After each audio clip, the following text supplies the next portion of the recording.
across America and around the world.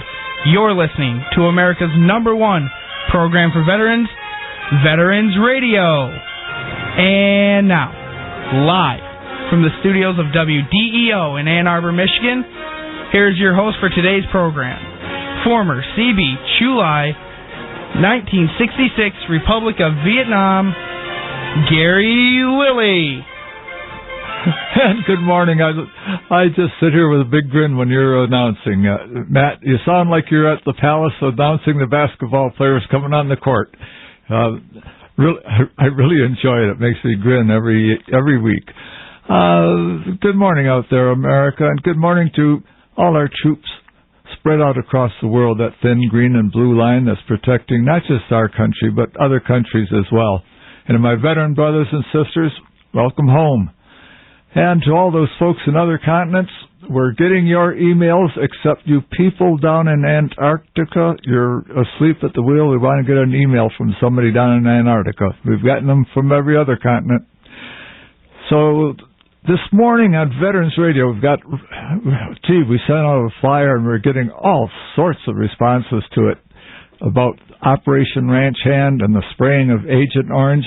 Jack McManus, who was crew member of one of those C-123s, is with us today, and he will be telling us about how that program worked, what was in the product that was in those herbicides in those tanks. And right now, though, we've got Bob Gould on the phone. Bob, good morning. Oh, I told you, never let me push a button. You're going to see a mushroom cloud here. We're right here from our Williamsburg studios. Welcome out there, all my brothers and sisters. Well, you know what we're going to be talking about just for a few minutes? Frank Woodruff Buckles. And he is the last surviving World War I verified veteran. He's also the last surviving verified veteran in the world. And he is 110 years old on the 1st of February.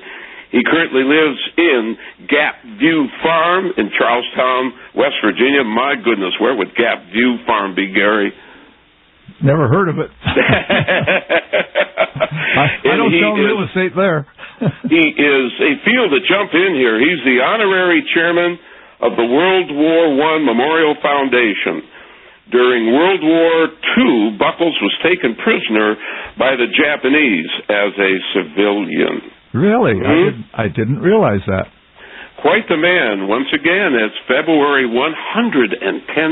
He has been on guard. He's been a soldier. All those years, he's a soldier.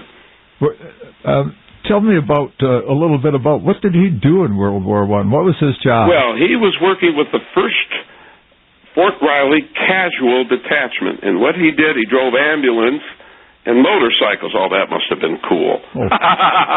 You imagine driving a motorcycle in World War I. Wow, what a guy, huh? He served in England and France during the war. He also, after the war, here's a very, very interesting man, served on the RMS Carpathia. Remember that? They're the ones who rescued Titanic survivors. Okay, yeah, that's a British ship, RMS. I know, but to think that how this man is in and out of history. The Titanic. So what's that? The Titanic. He was in on that rescue? No, but he was aboard the Carpathia. He served aboard the Carpathia and had a chance to talk with some of the crew who did participate.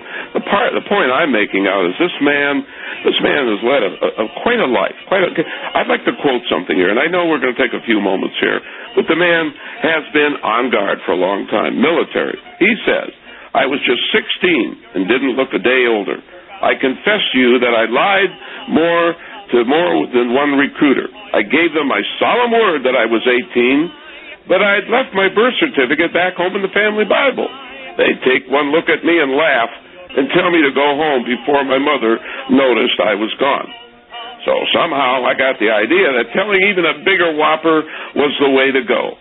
So I told the next recruiter that I was 21, and darned if he didn't sign me up on the spot.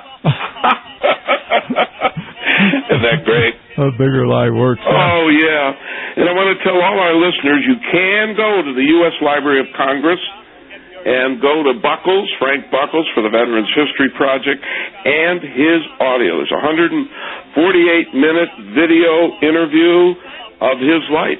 Oh, I want to do that. Oh, isn't that wonderful that we have that? But we're so fortunate to have this man still on guard. Now, he says, and he wishes that when he died, he would be buried at Arlington. Well, he was not eligible. I don't understand that. Well, the veterans, you have to have a Medal of Honor, Purple Heart, or have been killed in action, or special, I don't know what in other words, dispensation from the Department of Interior to be allowed to do that. So is he going to be? Pardon? Will he be allowed to be there? Well, he was ineligible. Okay. So his family started petitioning legislator, and Ross Perot took up the cause. To make the story short, he went to direct up to the Bush administration, and they made a special dispensation for Frank Woodruff Buckles, and he will be buried in Arlington. Well, Bob, thanks for calling in on that, and see if you can get an interview with him. I certainly will, and this little musical salute is for you, Frank Woodruff Buckles. Thank you for standing guard. Get your gun, get your gun, get your gun. Thank you very much. I've got one other thing I want to cover. This was sent to us from our friend in Tasmania. It's a story about an Australian SAS digger. Now, the SAS stands for Special Air Service Regiment. That's a Special Forces unit of the Australian Army. And digger is a term that originated in World War I. It's the Australian and New Zealand soldier, and it's the equivalent of the GI for the American soldier. So it's an Australian digger named Corporal Benjamin Robert Smith, 32 years old, 6 foot 6 inches tall. That's quite a target. He was recently awarded the Victoria Cross for conspicuous gallantry while attacking Taliban machine gun positions in Afghanistan. The Victoria Cross is the equivalent of our Medal of Honor. That's the highest award they can receive. Now, earlier on a tour in Afghanistan in 2006, he was awarded a Medal for Gallantry, and that's the second highest award. It would be the equivalent of our Distinguished Service Cross. That was for bravery, and that made him the most highly decorated member of the Australian Defence Force, which is their armed services. He's only the second Australian to be awarded the Victoria Cross after it was established in 1991 for Australia. And of course, he said, as I have heard so many times on this program, and I cannot wrap my mind around it, I was only doing my job. If you were to read what he did, and you can Google it, Corporal Benjamin Robert Smith, in both of those battles where he was attacking machine gun nests in that rugged terrain where they had everybody pinned down, it's just astounding. So, Corporal Benjamin Robert Smith, congratulations. You've done your 4th tour in Afghanistan, and the world is proud of you. And I want to thank Al Woods, our friend down there in Tasmania, for sending that on to us. And this morning we want to do what we've always done, and that is welcome home all of the troops that are coming back from Afghanistan and Iraq. And we just want to say to you, on behalf of a grateful nation and on behalf of Veterans Radio, welcome home. You have honorably served the United States and the Marine Corps in times of peace and war. Now we would like to serve you. The Marine Scholars Program covers the total cost of attending Ave Maria University by combining resources from the Ave Maria University Marine Scholars Funding, federal financial aid entitlements, and the GI Bill. The benefits are granted for the duration of the recipient's study at Ave Maria University, contingent upon good conduct and good academic standing. The Marine Scholars Program is open to all reserve and active component Marines and other combat veterans of Operation Enduring Freedom and Operation Iraqi Freedom who have honorably served our country. Please visit us online at www.avemaria.edu. or call the Assistant Director of Admissions at 239-280-2552. You helped us. Now let us help you. Semper Fi. And we're back with on Veterans Radio. With us is Jack McManus. Jack served on Operation Ranch Hand, and that was there's a lot of people have heard of that. That was the spraying of Agent Orange, but there were some other agents also.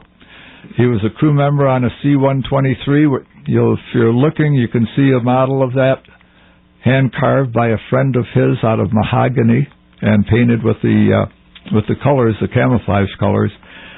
Jack, welcome to Veterans Radio. Good morning. Good morning. Top of the morning. Top of the morning, too. And tell us about Operation Ranch Hand. What was it? And then you can follow up with what did you do in there. Well, let me start off by saying that Operation Ranch Hand started in the United States with the Army and the Army medical branches and the Army chemical warfare folks, and they developed a whole series of different experimental products to use with different applications for applying to defoliate jungle areas, to destroy crops, and to essentially take away the protective canopy that the enemy had in Southeast Asia. These experiments went on during the 1950s into the 1960s, and developed a series of different chemical compounds that were used in chemical warfare in Southeast Asia, and as we find out now in a number of other places around the world, such as Panama, upstate New York, Korea, a number of different places. So we were essentially the component of the Air Force that was charged with defoliating and spraying the defoliant in Southeast Asia. From what I understand, this was a program that was conceived during World War II when the Marines were fighting in the jungles in the Pacific. So, I mean, the history of it goes back quite a long way. I think the original experimentation of it was back in World War II. And quite probably using different types of compounds or chemicals. I believe that the Fort Detrick, Maryland, was the experimental station,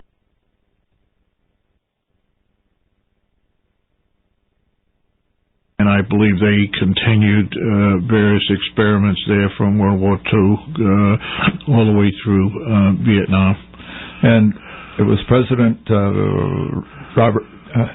John F. Kennedy that first authorized the spraying of it at the request of the South Vietnamese government in 1961. That's true. Originally was handled by a small detachment of Air Force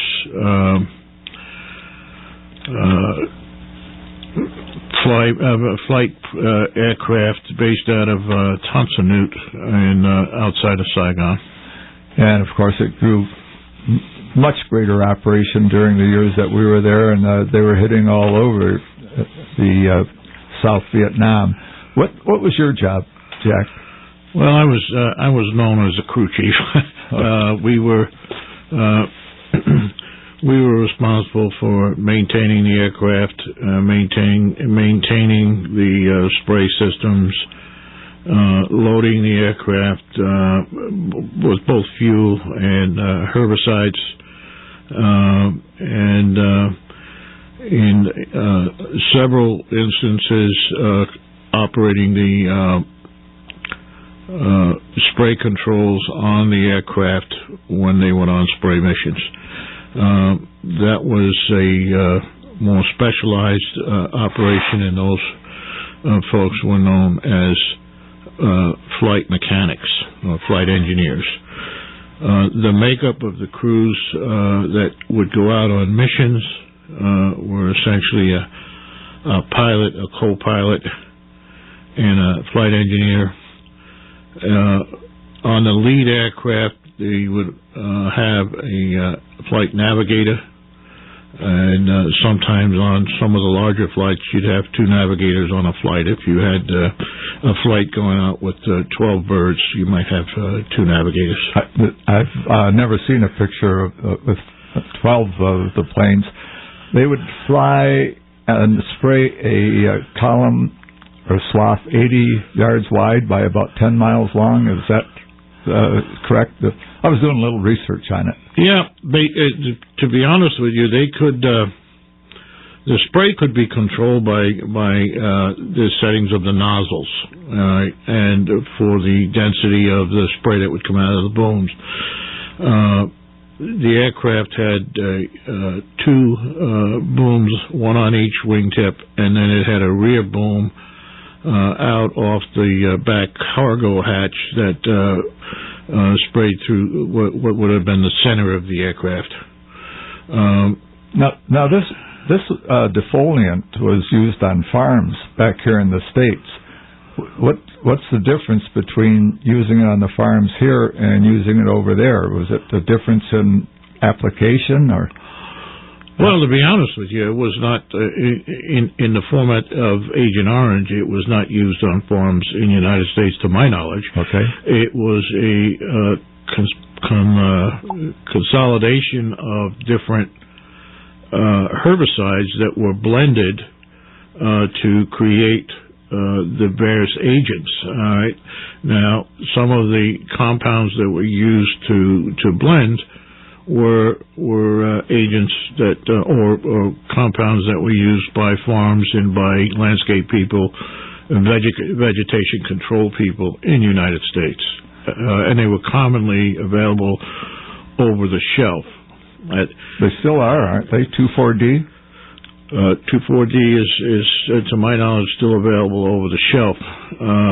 The difference between what was used in agriculture and what was used in landscape and vegetation control was really how it was manufactured. As an example, Agent Orange was manufactured in massive quantities by a number of chemical petroleum companies, and it was the blending of several common herbicides with some other ingredients. It appears from what I've read that the problem with Agent Orange for its toxicity and its introduction of dioxin came when these various herbicides were blended together and how they were blended together. Now, Agent Orange is 2,4-D and 2,4,5-T, and I won't even try to attempt to pronounce what the letters stand for. They're each about 26 letters per word. Well, we leave that to the Navy to pronounce that. Okay. So, what was your job then? Did you fly these missions? Is what I meant to ask. I've been on a number of missions. Most of my duties was on the ground. Occasionally, we flew airborne missions. It was not a prerequisite of my particular AFSC. And the training for that, those folks that flew were certainly different than the training that I had. Would you be exposed to the herbicides then with the loading and unloading of the planes, or loading of the planes? Yeah, we had the greatest exposure to Agent Orange and the other herbicides, blue and white, that of anybody, and essentially that was because we, in essence, took showers almost in would be a good way to explain it. when we worked on the spray nozzles in the booms, they were actuated. We were spraying defoliant through that to get the right flows and to remove any stoppages. We had massive tanks inside, 1,000-gallon tanks inside the aircraft that held the Agent Orange. Interestingly, there were a number of times we actually got into, and I particularly recall several instances of going inside of the tank when it was full and immersing myself into the Agent Orange and slipping forward so that we could kick the manual lever for the dump valve. It sounds strange, but the dump valves worked phenomenally well when they were when the tanks were empty. Once they put the weight of the Agent Orange or they commingle some of the other things, they would create problems for those dump valves opening, and the manual actuator arm was inside the tank. So I'd like to go back to that a second, because I'm sure there's a lot of people saying, I don't believe what I just heard. Not calling you a liar, but it's so unbelievable. Talking about the weight, though, just guesstimating at 8 pounds per gallon, 1,000 gallons would be 8,000 pounds or 4 tons. That's a whole bunch of Agent Orange. Yeah, and there were certainly restrictions on aircraft taking off and landing at certain places because of that weight factor. Certain airstrips, they had a dump, and that's why the dump valve was used before they landed, because either the airstrips weren't improved enough or long enough to allow the aircraft to safely land, so they would dump the load before they landed. Where would they dump it? What? They dump it over, usually somewhere close by the base that we were getting ready to have the crew landed. Yep. So let's go back to what you just said. I want people to hear this. You would actually go inside the tanks when they had Agent Orange in them? Like you were waiting in a pool? That's correct. Mm-hmm. Now, this was not an everyday thing. This happened. I can remember maybe 3 or 4 instances where I had to get into a tank. As the crew chief, you wouldn't want to send any of the what we call jeeps, the new guys, in doing that to start with. So crew chief would always be the one that would hop in there and do that. What type of, we all know about Agent Orange cancer and other things that come from, how are you doing, may I ask? I've had, I'm blessed, I'm here, and I've had a couple bouts with Agent Orange related diseases, but I've really been blessed. I'm here and relatively healthy, and the Lord has blessed me to have a good life. I think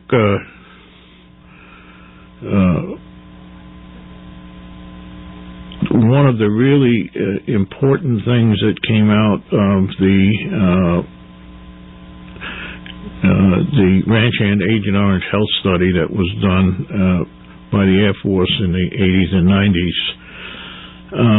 was the ability to track dioxin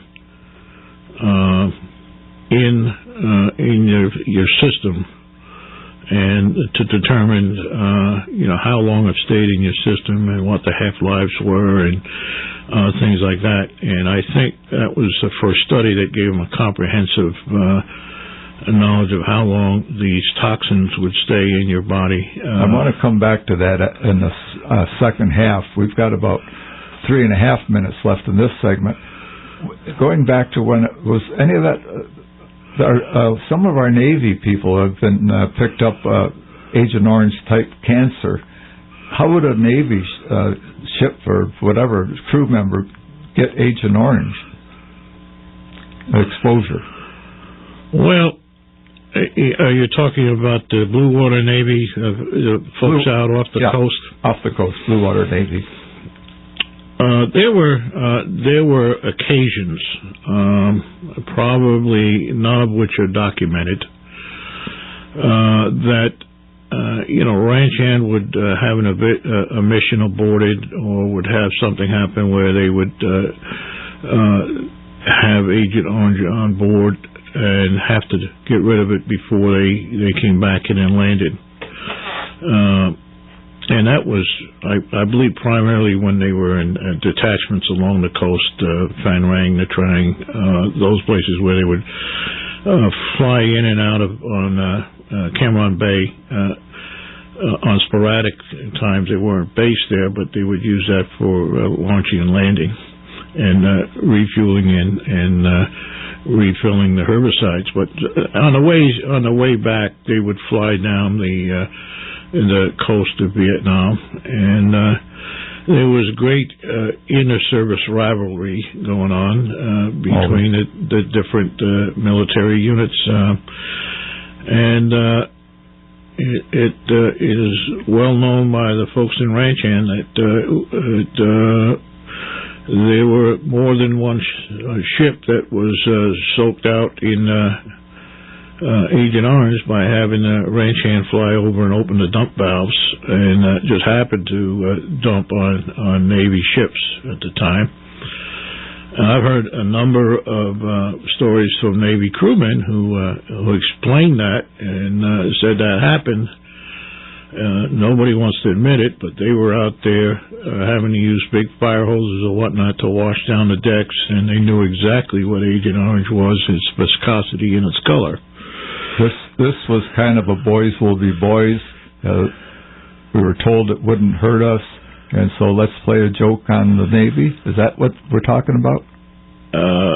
Yeah, I think it was that service rivalry. I think the Navy did things to the Air Force, and the Air Force did things to the Navy, and I don't think you could get too many of the crews together in a saloon without having some type of little bailiwick going on.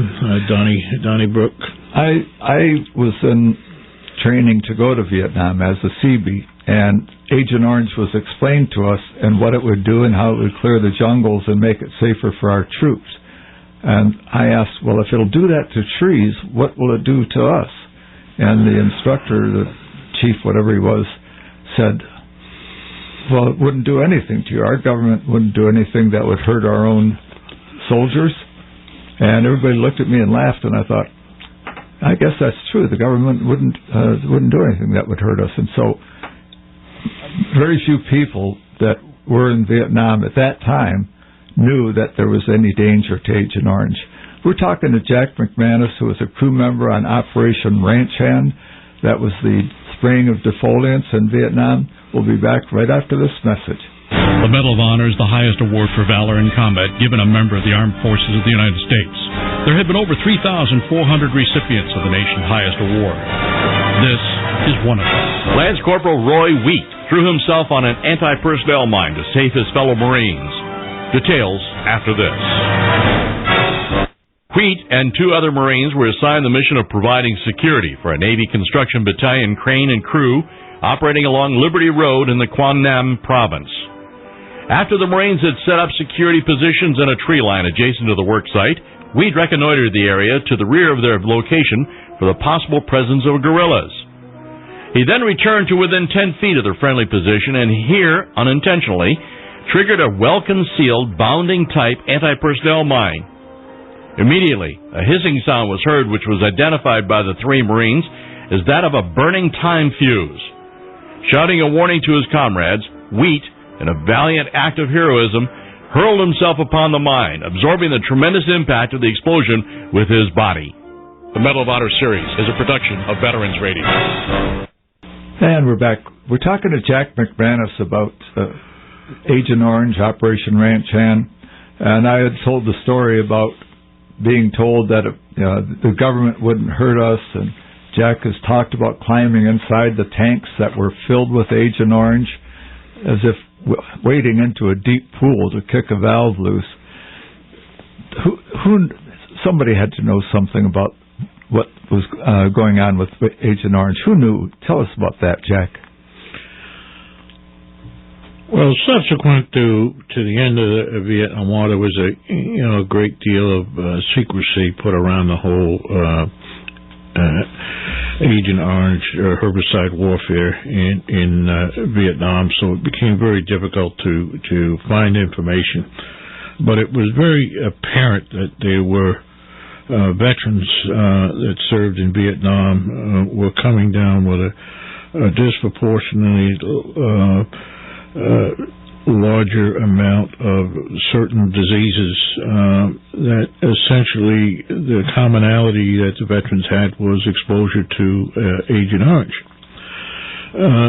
A number of studies and a number of lawsuits were conducted, and in these discovery through these studies and lawsuits, it was determined that while early tests in the laboratory of Agent Orange didn't show a significant amount of dioxin being present in that formulation,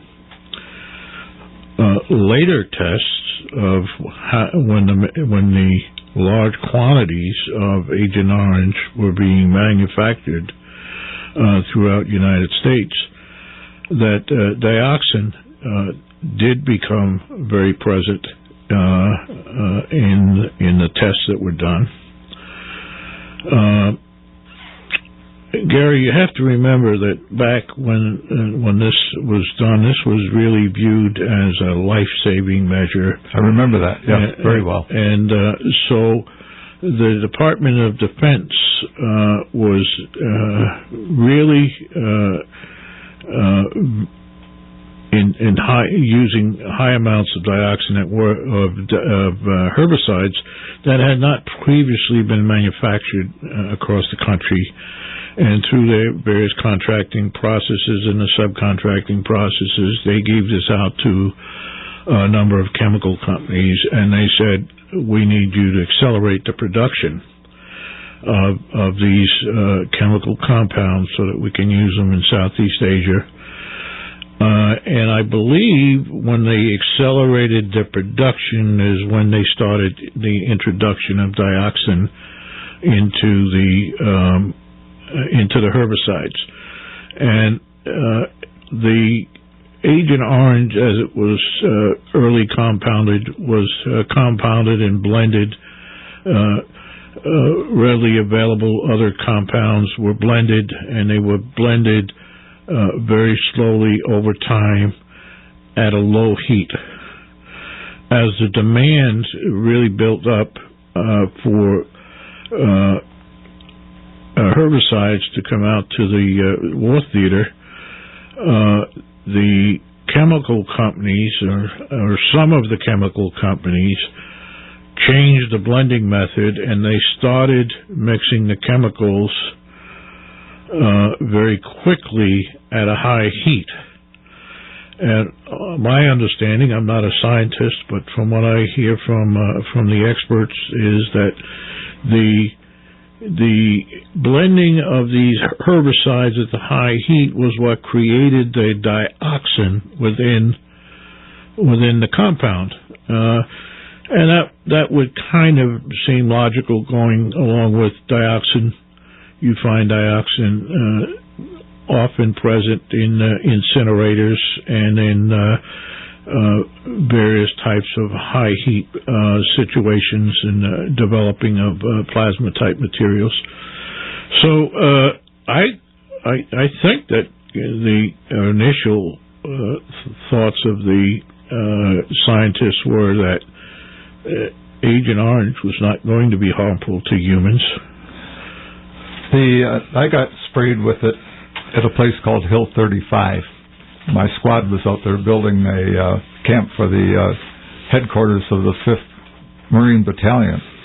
And they sprayed around that camp one time, and I took films of it. It was a helicopter, and it was probably 100 feet up and was out 200 yards maybe, and spraying the chemical.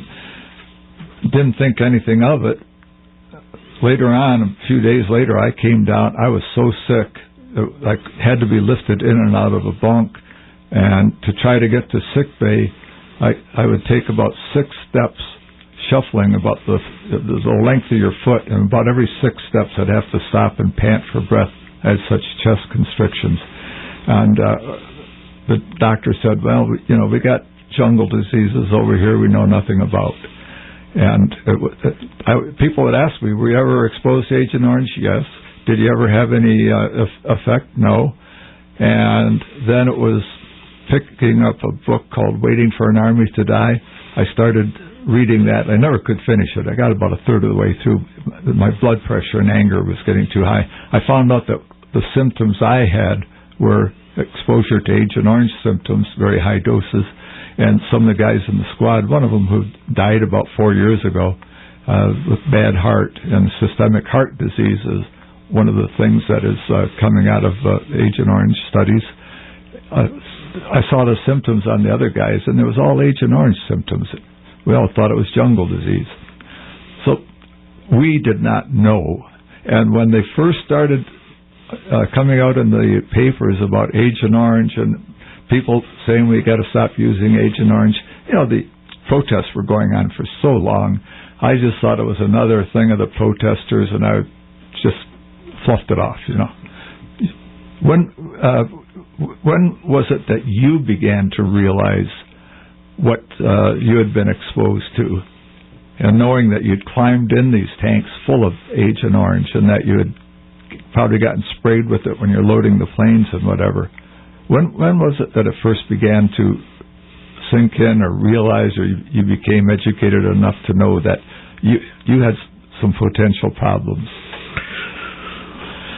Well, I guess my first concern came in the 70s, probably 77, 78 time frame, when I had read some newspaper articles about the possible effects or the effects that Agent Orange was having, and the claims that some veterans were making that Agent Orange had on their health. And it was in a newspaper, I think it was the Washington Post.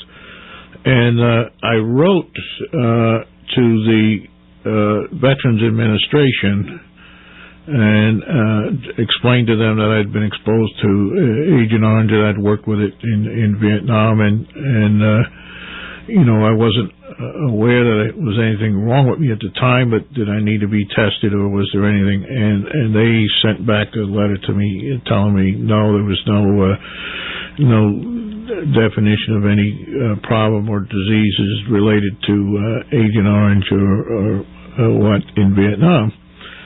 A couple of years later, I started hearing about the lawsuits and the actions that the Vietnam Veterans of America were taking, trying to get the government to provide some information and do some testing on veterans, and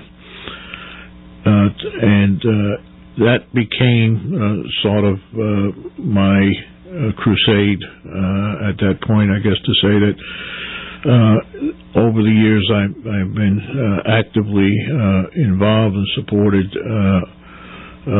legislation and activities to get full transparency on what Agent Orange is, what it's done to veterans, and what can we do to help the families and the offspring of veterans that have been exposed to Agent Orange. And that's one of the things I want to get back get into in the next segment. We've got 2 minutes left in this one. Everybody has heard of Agent Orange cancer, and that's commonly discussed, but there are other things that as a father are even worse, and with a mother. But Agent Orange can stay in the system for generations. And I want you to talk about that when we get back. But there were other agents, and in about a minute and a half, what were these other agents used for? You said crops? Crop destruction. One of the tactics that we used in Southeast Asia was try to deny the enemy, the Viet Cong, the ability to feed themselves by killing crops that they would use to subsist on down in their tunnels or wherever they were. I don't know if we knew how many tunnels they had at that time. I don't think so. I doubt it. But in a number of cases, they were growing these subsistence crops in Cambodia, just across the border from Vietnam. And we actually went into Cambodia and sprayed the crops. I do remember one mission I was on that was a crop destruction mission. And when we flew over the target, it was a bunch of old, appeared to be bombed out buildings. And the Viet Cong had gone and grown their crops inside the walls of the blown up buildings. So you really, from the air, couldn't tell that this was a farm patch, all right, because it was inside these ruined walls of buildings, and these were hut type buildings, farm type buildings. We're talking to Jack McManus about Agent Orange, and when we come back, I've forgotten to ask you. You guys flew awfully low. That low and slow, that could be dangerous. We'll be right back. Wonderful world as long as we don't have Agent Orange and all the other agents in there. Well, I want to ask you real quick because I haven't asked you, Jack. You guys flew low and slow, 100 to 150 feet off the ground. That's a pretty easy target. Was there a surprise that got you guys to it, or were you shot at? No, these aircraft were really, really shot at. They were in excess of 5,000 or 6,000 hits on the aircraft during the period of time that ranch hand was there. And it doesn't include the Army helicopters or other aircraft or other people that were spraying. This is just ranch hand. Interestingly enough, one of the aircraft that was in Vietnam was nicknamed Patches, and it had so shot up and had so many patches that they took it out of defoliation duty and they put it on what they thought was going to be a less dangerous duty, spraying malathion for mosquito control. And that plane is currently in the Air Force Museum at Wright-Patterson Air Base, and it's nicknamed Patches. And the reason it's called Patches is every time that we fixed the aircraft and patched it, we cut out the hole, we pop rivet some patches on there, and then originally when it was spraying Agent Orange, they would just put a little spray paint on it, but when it was malathion, the malathion would strip the paint off the aircraft. So they used nail polish, and women's nail polish, and they would color the patches with women's nail polish, so I got the name as Patches, and I believe it had somewhere in the area of 1,500 bullet or shrapnel holes in that aircraft, and it took, I believe it took about, in my understanding, 25 years to decontaminate that aircraft, where it could go onto a static display down at the Air Force Museum at Wright-Patterson. It was so contaminated with chemicals. That was going to be a question. How could they put it on there with all those chemicals? In Agent Orange, everybody knows about cancer. I asked you about before. What are some of the other effects, and what is the dangers to generations? Well, I think what the dangers are, the long-term dangers. I think we've identified that the damage from dioxin in the reproductive cells is tremendous, and it appears that it may skip generations.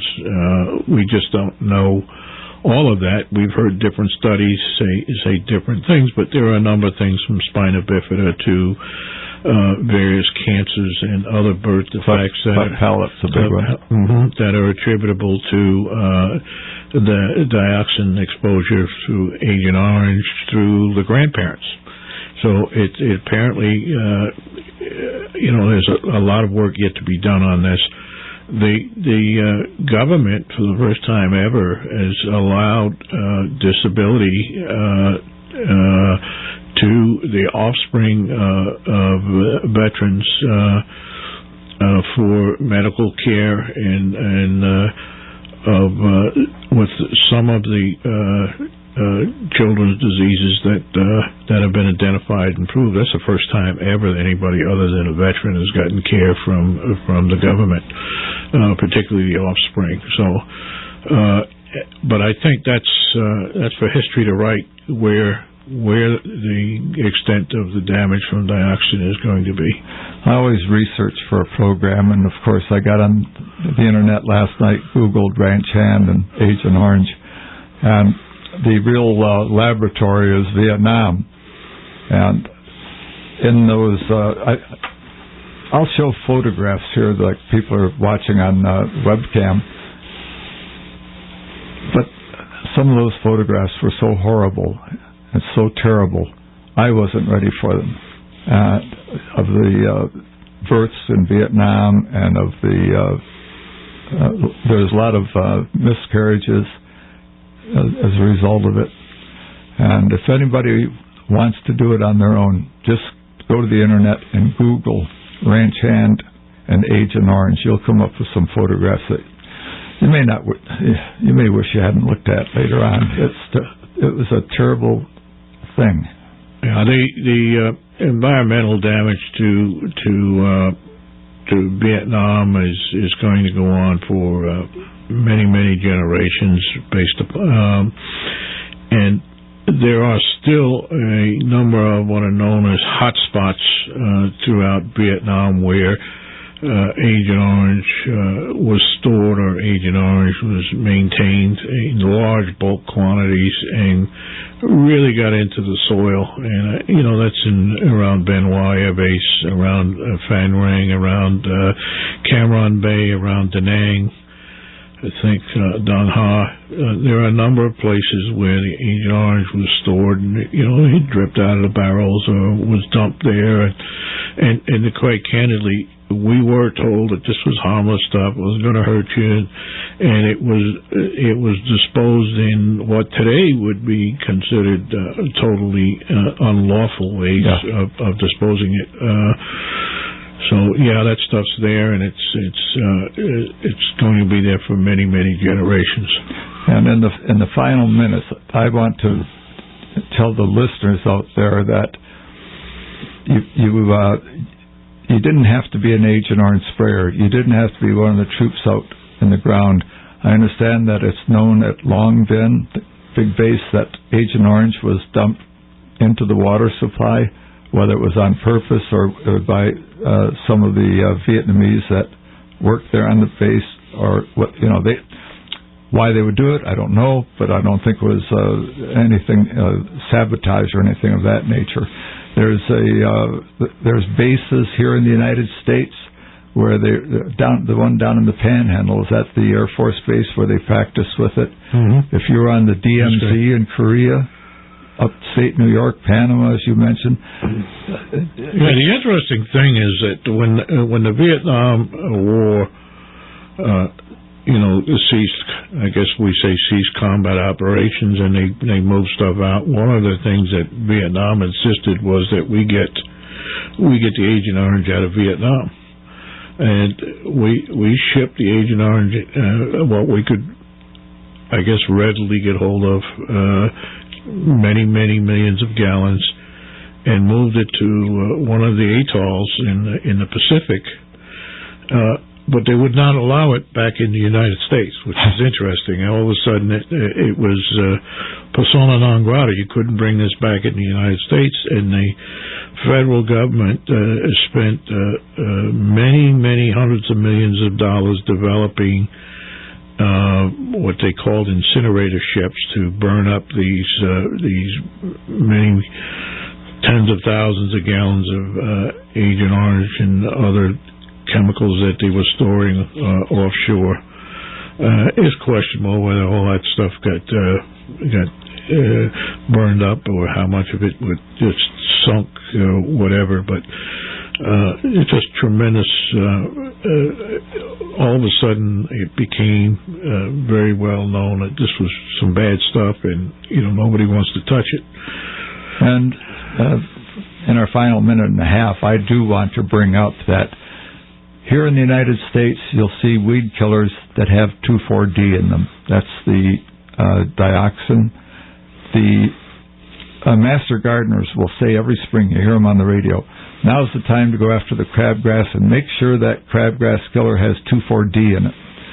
Railroads spray it to keep along their tracks to keep the weeds from getting up too close to the railroads. I've seen it sprayed along the power lines, those big towers. Transmission lines. Yep. And right through ponds and where there's just big brown patches. You'll find it everywhere, and I'd like the general public to become aware of 2,4-D in weed killer and where it's still used in the United States today. And Vietnam Veterans of America tried to get it banned in Michigan. No luck whatsoever. So it's still used around. And for your own sake, do not use anything. Look at the labels. If it says 2,4-D on, don't use it. There's other ways of getting rid of crabgrass. Jack, thank you so much for being on and giving us your experience and educating the public a bit about Agent Orange and Operation Ranch Hand. And the best of luck to you, of course, in the future. Tune in next week. Dale Throneberry will have a very interesting program. Until then, you are dismissed.